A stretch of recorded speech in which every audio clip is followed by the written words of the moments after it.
Pushkin. All right, what do we want to start with?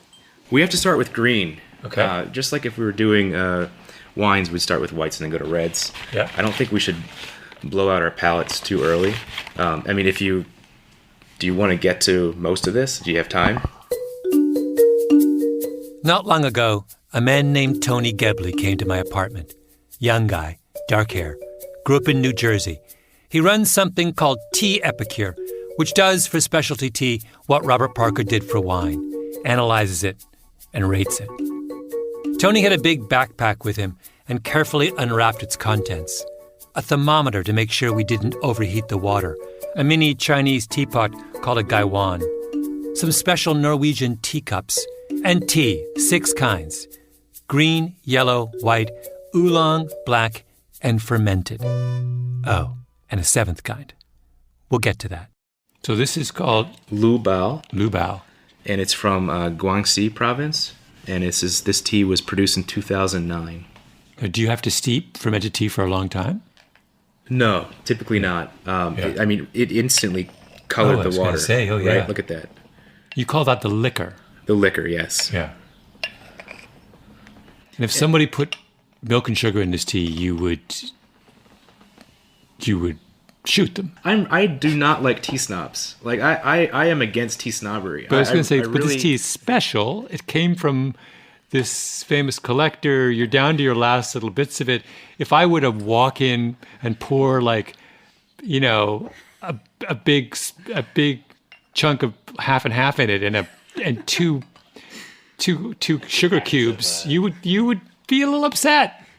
I would say, Malcolm, you're not fully appreciating this tea, but I respect your preferences.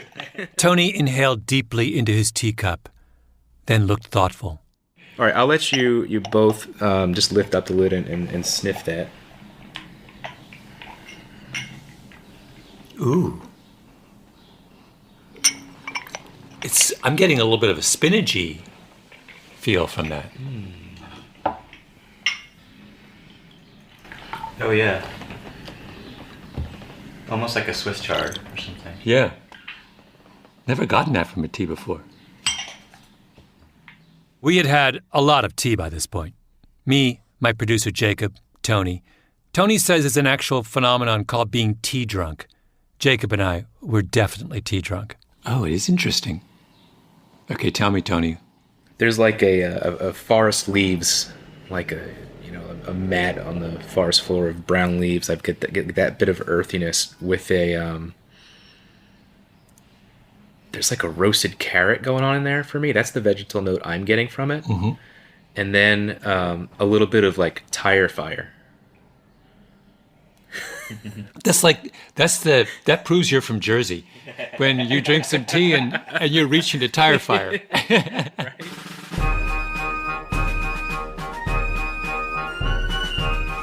My name is Malcolm Gladwell. You're listening to Revisionist History, my podcast about things overlooked and misunderstood. This episode is a special production in honor of America's birthday, the 4th of July. It's about the Boston Tea Party, one of the first and most critical steps on the path to American independence. December 16th, 1773, when dozens of Bostonians dressed as Mohawk Indians dumped 342 chests of tea into Boston Harbor. Wait. Hold on. I know what you're thinking. The Boston Tea Party was a protest against British oppression. It was an act of principle. The gang that threw the tea overboard called themselves the Sons of Liberty. No taxation without representation, blah, blah, blah. We'll get to that. But let's start with a fact that is so glaringly obvious that it stuns me that so many Americans have overlooked it. It was the Boston Tea Party, not the Molasses Party, not the Pewter Mug Party. The whole thing was about tea. Wait, so we're going to set the scene.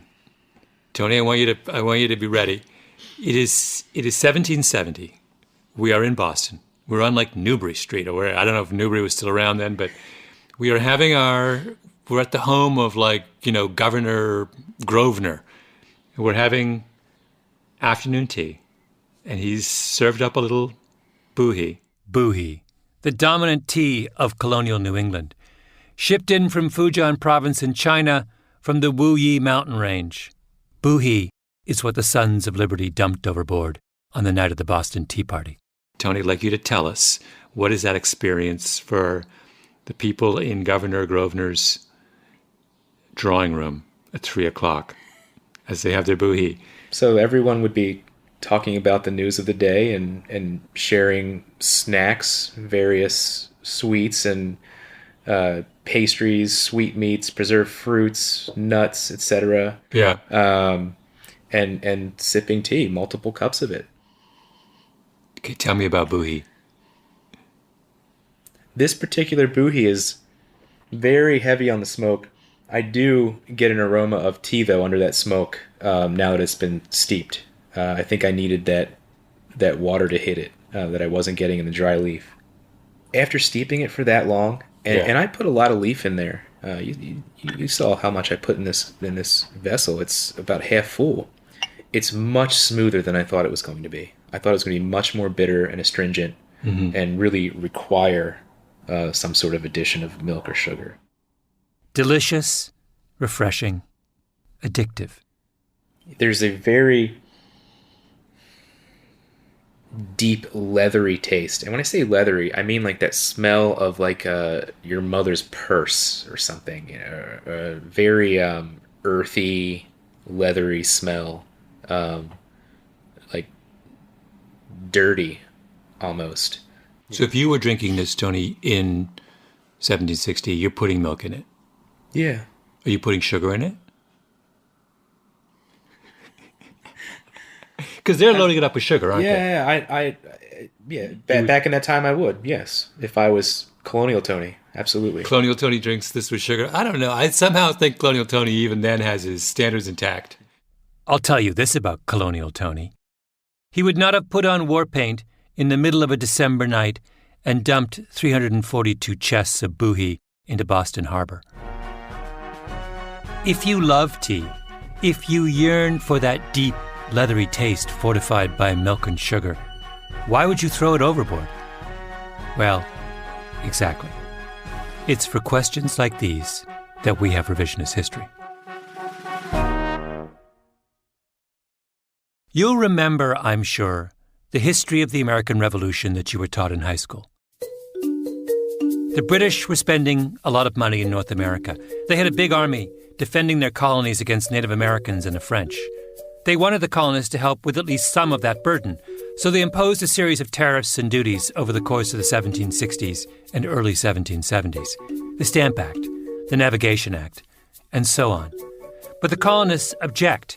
No taxation without representation.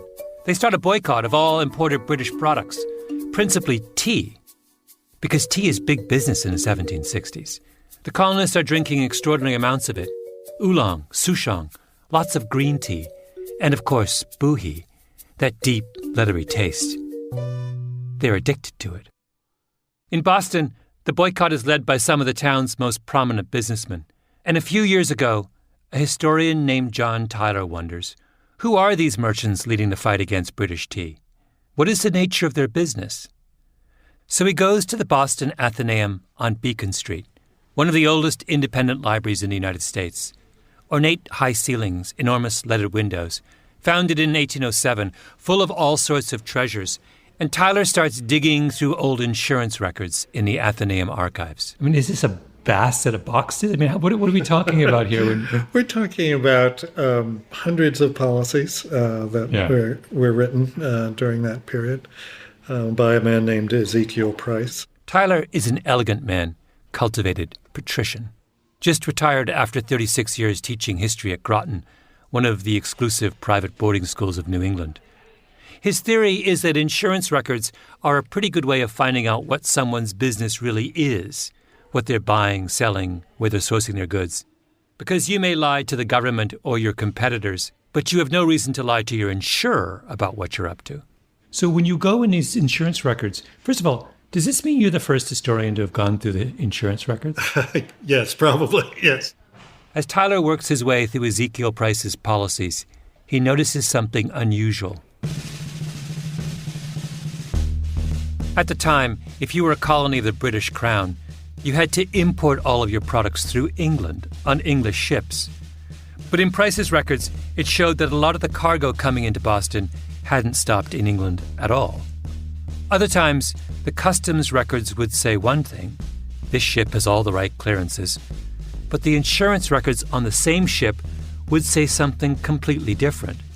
And sometimes the premiums were really high, way too high for what should have been routine voyages. The patriots of Boston, Tyler realizes, are smugglers, tea smugglers. Historians had always suspected as much because there was a lot of smuggling in those days. But Tyler shows that it's everywhere, everyone. Some of the biggest names in Boston. John Hancock is in the middle of it. They're shipping in tea from China via Amsterdam and then on to America through some circuitous route. You could touch at some remote port in the British Isles. Oftentimes when they're coming from Amsterdam, they go to the Orkney Islands. They allege that they have declared their cargo there, and so therefore it's now legal. They've found some obliging customs officer in the Orkneys who's willing to stamp it as okay. In a trove of old documents at Harvard Business School, Tyler stumbled across another gold mine. A list made up by a big colonial-era shipping company of every bribe and ruse they used to get tea into Massachusetts. In that case, they landed the cargo in Plymouth, just down the coast from Boston. Thomas Hutchinson, the governor of Massachusetts, was powerless to stop it. They run it ashore there and then bring it in wagons into Boston, and there's really no way of telling then. Mm-hmm. The same thing happens if you could import things through Rhode Island, where Hutchinson refers to Rhode Island as that abandoned little colony. Where there's no regulation at all, and therefore it's this porous place where all sorts of smuggled goods can trickle in. Then came the big boycott of British imports. It was called the non-importation movement, supposedly a principled stand against taxation without representation. But who's behind that? Many of the same group of smugglers. And if I'm a smuggler, I'm delighted with non-importation. Yes. Yes, because you can sell more smuggled tea. Yeah. So during non-importation, the amount of legit British tea must be shrinking to almost nothing. Correct. So the smugglers have free rein at this point. Yes. The British are trying to raise money to defend the colonies by taxing the tea the colonists drink. But the colonists aren't paying the tax. They're all drinking cheaper illegal tea. So the British do the logical thing. They pass the Tea Act of 1773, which cuts the cost of the tea imported through proper channels. Now, the legal stuff is as affordable as the illegal stuff. So what do the patriots do? They dress up as Mohawk Indians, sneak out into Boston Harbor, and throw 342 chests of perfectly good boohee into the water. The Tea Act was an attempt to put the smugglers out of business. The Boston Tea Party was the smugglers' attempt to stay in business. Let me spell it out for you. Underneath the lofty rhetoric of the patriots of New England was a criminal enterprise, a vast smuggling operation illicitly supplying the residents of the New World with their drug of choice, boohee, that deliciously addictive tea varietal with a dark liquor and a deep, leathery taste. The foundational myth of the American Republic is not righteous, freedom-loving citizens rising up against oppression. No, it's drug dealers defending their turf.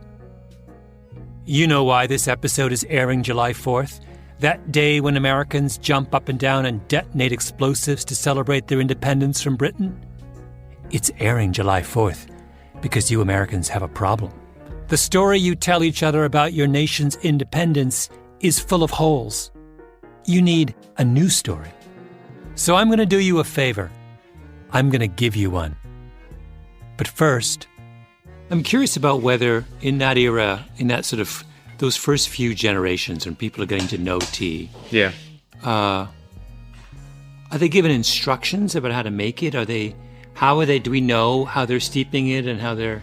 So one account I read was that someone steeped the tea, and threw out the liquor and then used the leaves and put butter and salt on them and ate them as a salad. That was in like one of the prominent families' diaries of the time. Really? Yeah. Have you ever tried that? Would that taste good? So many questions.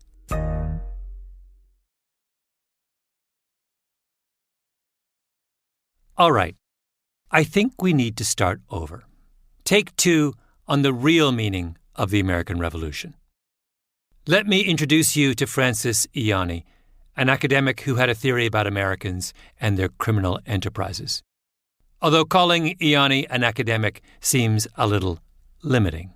He decided, I guess this is after we'd been there about 6 months, he decided to drive to Nairobi. And I can't remember the exact distance. It might be 600-700 miles. But back then there were places where there literally wasn't a road. I don't think there was any paved road. And you'd be driving along and all of a sudden the road would just end. Juan Ianni. That's Francis Ianni's eldest son, talking about how his father moved his family to Ethiopia in the early 1960s and decided, one day, to drive to Nairobi. All they had was a Volkswagen minibus, which isn't exactly built for off-road adventures. Back then, people who made the journey did it in a convoy. Ianni was like, why bother? Let's go solo. This is a tangent, because Francis Ianni is one of my favorite people that I've never met. We'll get back to tea, I promise. So you'd have to go by dead reckoning to figure out where you were to come out on the other side. And wait a second. Your dad has, your parents have how many children at this point? I have 2 brothers. So there's 3 of you. You're the eldest? I'm the eldest. My brothers are 8 and 10 years younger than I am. At the time, this was 1960, so they were 5 and 3. And of course, my mother was... Go ahead. No, I'm just imagining this in my mind. A young couple with a 12-year-old, a 5-year-old, and a 3-year-old set out to drive in a Volkswagen minibus from Addis to Nairobi in 1960. Yeah. This is like the most hilarious thing I've ever heard. Francis Ianni ended up as a professor at Columbia University. What he was a professor of is slightly unclear, since he was the kind of person who did whatever he wanted, but some combination of anthropology and sociology and stuff Francis Ianni thought was interesting. He had 2 wolves. Well, he had several wolves, but he had 2, and I think I said... Actual wolves? I sent you some pictures yesterday. There's one with him with the wolves, actually. He called his wolves Romulus and Remus. In his apartment in New York, he had a monkey, a pet ocelot, a baby alligator, and it used to be a huge point of contention between my parents because he would just bring these animals home. Anyway, one day in 1964, Ianni is in Washington, D.C. He's working for the Department of Education at that point, doing Francis Ianni kinds of things. And he runs into a man in a congressional waiting room who he would later call Uncle Phil. Philip Alcamo, a very wealthy, sophisticated man in his 60s. They start chatting. Uncle Phil tells Ianni that he's a lobbyist, representing a group of Italian businessmen out of New York. Uncle Phil and Ianni become friends. They start spending time together. Uncle Phil introduces him to some of his clients, and Ianni realizes, the group of Italian businessmen out of New York that Uncle Phil is talking about is actually one of the big mafia families. Ianni is the man who drove his family from Ethiopia to Nairobi on a whim and who later kept wolves, ocelots, and alligators in his apartment. 10 guesses what he did next. He said to Uncle Phil, "Can I meet your mafia clients? In fact, do you think they'd mind if I studied them? Like join the family for a few years?" And because Francis Ianni is Francis Ianni, Uncle Phil says, "Sure." He convinces essentially a perfect stranger to let him infiltrate infiltrate, maybe it's too strong a word, a crime family. And I don't know how he did it, but as I say, he could talk his way into or out of anything. And by the way, in the middle of his time hanging out with the mafia, Ianni talked his way onto the New York City Organized Crime Task Force. He became friends with a lot of the police who were working on this stuff. You know, he knew a lot of cops in New York. spent a lot of time with them, and he would manage to talk to both sides and convince both sides he was on their side. Ianni ended up writing a book about his experience called A Family Business. He called the family he was embedded with the Lupolos, a pseudonym. All identifying names in the book were changed. Back in the day, there was a lot of speculation among mafia experts about who the Lupolos really were. After a lot of digging, I'm now convinced that it was the Lucchese's, one of the largest of the 5 major New York crime families. Serious gangsters. They had a lock on the trucking unions, particularly those working Kennedy Airport. Ianni spent a lot of time out on Long Island with the patriarch of the family, a man he called Giuseppe. I'm pretty sure that's his pseudonym for the legendary mob boss Tommy Lucchese, who came to America as a young man in 1911 from Palermo. A Family Business came out in 1972. 1972, by the way, is the same year that the Godfather movie comes out. It's like the high watermark of American mafia fascination. But Ianni's book is nothing like The Godfather. Nobody gets whacked. Nobody goes to jail. Nobody goes to the mattresses. Nobody betrays anyone. It's not a crime book. It's a book about business. By 1970, Ianni calculated that there were 42 fourth-generation members of the family, and only 4 of those 42 were still involved in the family's crime businesses. The rest were all respectable members of the upper middle class. The kids went to fancy colleges. One daughter was married to a judge's son, another to a dentist. One was completing a master's degree in psychology. Another was a member of the English department at a liberal arts college. There were several lawyers, a physician, a stockbroker. Uncle Phil's son was an accountant who lived on an estate in the posh Old Westbury section of Long Island's North Shore. His granddaughter rode horses and was a show jumper. His grandson was an up-and-coming yachtsman.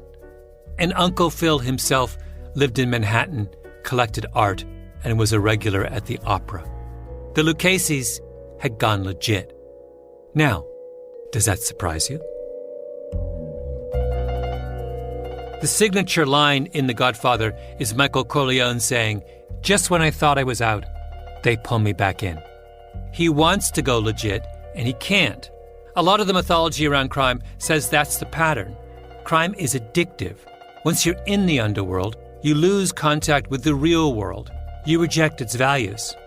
But Ianni's point is that the far more typical trajectory is the one he described with the Lucchese's.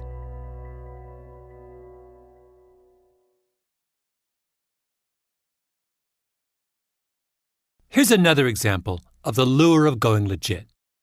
Salvatore Sammy the Bull Gravano, notorious mobster, underboss of the Gambino family. Here he is being interviewed by Diane Sawyer in 1997 on ABC Primetime. Look over the list of the murders you were involved in. There, how many? 19. Serial killers don't have 19. Mm-hmm. We're worse than them. Gravano is totally matter-of-fact. You're half expecting him to count off all 19, one by one, on his fingers. Diane Sawyer does the full double take, then comes back at him again. One of the people on that list was Gravano's brother-in-law. How could you face yourself, she asks. How could you face your wife? Did you say, what have I become? What, with that blood on my hands, what am I? I'm a gangster. That's exactly what I am. Gravano's not just a gangster. He's on TV admitting he's a gangster. Gravano had ratted out his boss, John Gotti, in exchange for immunity for his crimes. He went into witness protection. But then he left witness protection and started up a drug trafficking ring with his wife, his daughter Karen, and his son. They grossed $500,000 a week before it all came crashing down. In the middle of this, his daughter Karen meets a man named David Seabrook. It was 96. Okay. I was at the China Club. All right, popular spot. This is Seabrook, remembering the moment in an interview on the New York radio station Hot 97. And we was at the China Club when it was popping, and I seen Karen, Jennifer Graziano, and Drita, and a couple of her friends. Okay. So, Karen was giving me the eye. Jennifer and them was looking at, Jay or whatever. Don't reckless eyeball me, Karen. Right. Seabrook is a convicted felon. Well, My first case, I was 14, attempted murder. So I was back and forth from Rikers Island, juvenile system, New York State Division for Youth. And then I finally went to prison in 87. I was 19. I came home, I was 26. I went back, I was 32. I came home, I was 41. Lord have mercy. Seabrook and Karen Gravano get engaged, have a daughter together named Karina. But before they can get married, David gets sent away on the last of those convictions for a drug-dealing operation with his baby mama's father, Sammy the Bull Gravano. This is a serious crime family. Except they all want to go legit. Karen Gravano got probation on the drug charge and ended up on the VH1 reality show Mob Wives, where Sammy the Bull got to play doting granddad. And, even my father's very honest with the kids. And it's like, don't be like me. Be better than me. Learn from me. My nephew is great in baseball. My father's like, every day, go to, be a gangster in another way. I whacked people, you can whack balls. Sorry. Mob Wives ran for 6 seasons. Karen gave up a thriving career as a drug dealer for reality TV. David Seabrook, meanwhile, got a bachelor's degree in prison and finished a business degree after his sentence, then found a company that would hire him despite 5 felony convictions. Mind you, I started at the bottom. Well, lo and behold, I run the company now. It's 60 employees. I'm the quality manager. So, and we're looking to expand to about 120 employees within the next 6 months. So, in my opinion, that's a success story. In my opinion, considering I think it's a. I don't think where anybody I came would, from. Yeah, I don't think anybody would ever question whether or not you had a success. So, how long were the Gravanos actually a crime family? Well, Sammy the Bull's parents were dressmakers in Bensonhurst, Brooklyn. They were legit. Sammy went bad as a teenager and stayed bad for his whole life. That's one generation. Then came Karen and David, but they were only crooked until they saw middle age approaching. It's 1.5 generations. That's it. It stops there. I don't know if I want to stay on Staten Island. Karen and David's daughter, Karina, wants nothing to do with the crooked life. I have so much bigger dreams and bigger plans that I have to keep my head straight, and I want to break the pattern of my family. Karina was actually briefly on a reality show herself, Made in Staten Island. In the first episode, she takes a call from her grandfather. When you go to college, where are you going to go? You're going to stay in New York? Sammy the Bull's been out of prison on the drug trafficking rap for 2 years. You never know what can happen for me on the East Coast. It could do wonders. You're at an age now that, you got to look at possible mistakes that change your whole future. No, you're right. I know in New York you can get on the wrong track real easy. Mm-hmm. This was the great insight of Francis Ianni's work. Organized crime is not what people do when they have rejected the American dream. It's the opposite. People like the Lucchese's and the Gravanos desperately believed in the American dream, but they felt marginalized, locked out, so they took a temporary detour. There's even a wonderful phrase coined by the sociologist James O'Kane for that temporary detour, the crooked ladder. You climb the crooked ladder until you get high enough to get to the straight part of the ladder. The greatest example of it was I was talking to Sandra Lansky, Meyer Lansky's daughter. This is Nick Pileggi, the mob expert who wrote the book on which the movie Goodfellas was based. Meyer Lansky was a legend in organized crime, and Pileggi asked Meyer Lansky's daughter, Sandra, about her dad's happiest moment. She said, we drove up to West Point to see my brother Paul graduate from West Point. Now, this had to be like the 50s, when Meyer Lansky was about as famous as you can get. I mean, that's the world's worst bad guy. And she said, I looked over and my father was crying. Oh, my God. That his son was graduating from West Point. He was so... This is Meyer Lansky in the middle of West Point with all those guys throwing up their gloves, crying. He was so happy. And so when Paul, the son Paul, came over, everybody hugged and kissed. Meyer, she said, my father reached in his pocket and gave Paul the keys to a brand new Fairlane convertible. And Paul would not take it. Gave him the keys back. It's okay, Pa. He would not take the car because he knew what the car came from. The Lanskys were a one-generation crime family. So what are the Sons of Liberty back in the 1770s? Well, they're criminals. There's no question about that. During the non-importation movement in particular, they get very nasty with anyone who dares to defy them. John Tyler lays it all out. Intimidation, blackmail, violence. When someone defies them, they retaliate with hot tar and feathers. It's interesting that in American history textbooks, tarring and feathering comes out as some sort of cute little thing the patriots do, when it's a really hideous thing to have, hot tar poured all over you and you'd have second or third degree burns as a result. You'd be scarred for life. And then have to have this tar removed from your skin, from your hair, it was a hideous thing to do, to say nothing of these people were terrified of their lives when the mob got a hold of them. Yeah. The mob. That's where the mob came from, the streets of colonial Boston. But if they are mobsters, they are mobsters in the same sense as the Lucases and the Gravanos and the Lanskys. Because the minute they can go straight, they do. I mean, what's the signing of the Declaration of Independence? It's a bunch of criminals dressing up in wigs and frock coats and rebranding themselves as the Founding Fathers. Isn't this the real lesson of the great American experiment? That the promise of the American dream is so powerful, so enthralling, that even the most hardened criminals want nothing more than to climb the ladder to respectability. Oh, and by the way, after the birth of the American Republic, what do you think the newly formed Congress and state governments did with imported tea? They taxed it, higher than before, because what looks like oppression when you're climbing the crooked ladder looks totally legitimate once you're on the straight and narrow. Here is my suggestion for July 4th.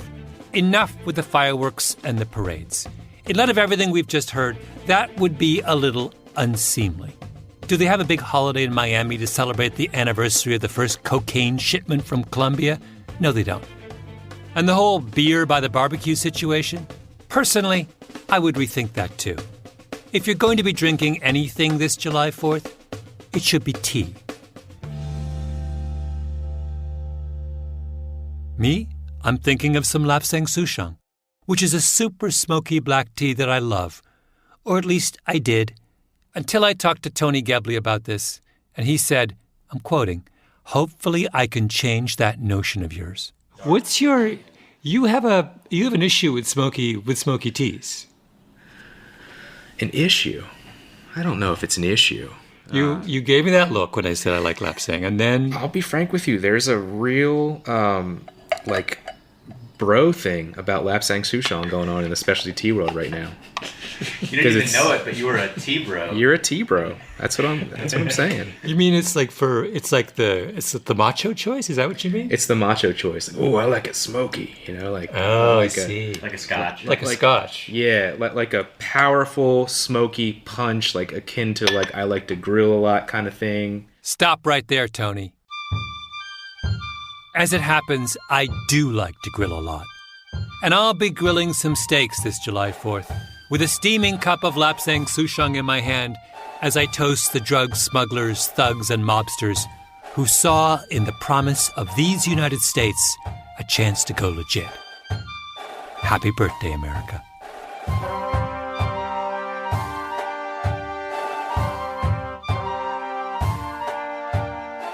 Revisionist History is produced by Mia Lobel and Jacob Smith, with Camille Baptista. Our editor is Julia Barton. Flawn Williams is our engineer. Fact-checking by Beth Johnson. Original music by Luis Guerra. Special thanks to Carly Migliori, Heather Fain, Maggie Taylor, Maya Koenig, and El Jefe, Jacob Weisberg. Revisionist History is brought to you by Pushkin Industries. I'm Malcolm Gladwell.